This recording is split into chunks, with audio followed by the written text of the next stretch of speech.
Jay and Debbie Wilkins came to the Virginia Tech campus to comfort their two daughters, as much as comfort themselves. I felt very much like they needed a hug, but I thought I need a hug too. I need to get my hands on my girls and know that they're okay.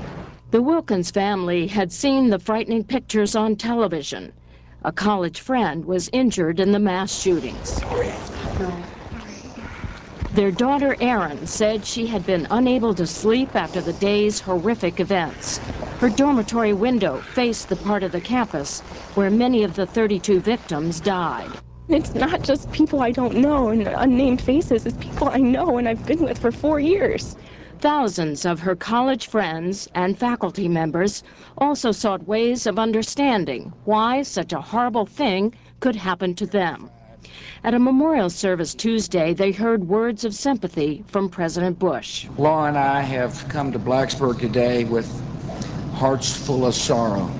Mr. Bush told them he understood that Monday may well turn out to be the worst day of their lives. Surprisingly, however, psychiatrist James Griffith of George Washington University says most of those on the Virginia Tech campus that day will recover emotionally.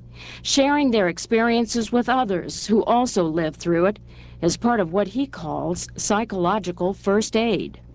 As awful as it is that human beings are well built to get through tragedy, to recover, most people are.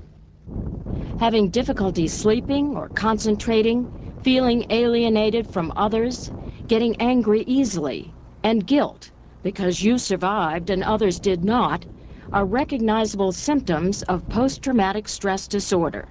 For most people, normal adjustment after such a traumatic event takes about 8 weeks. But for those who continue to have symptoms of post-traumatic stress into the second or third month, Dr. Griffith says they should seek treatment and possibly medication. We know that what does render a person vulnerable to illness, to really developing post-traumatic stress disorder, is if the brain is held in too high a state of alarm for too long. So in the aftermath of a tragedy like this, what people most need is, as quickly as possible, a felt sense of safety and security. For some of the students and faculty, there may be one positive outcome from a life-changing event like the tragedy at Virginia Tech. Psychiatrists call it post-traumatic growth. Those who have experienced it say a crisis often gives them a new appreciation for life and something they can draw on as a source for strength and spiritual development. Melinda Smith, VOA News.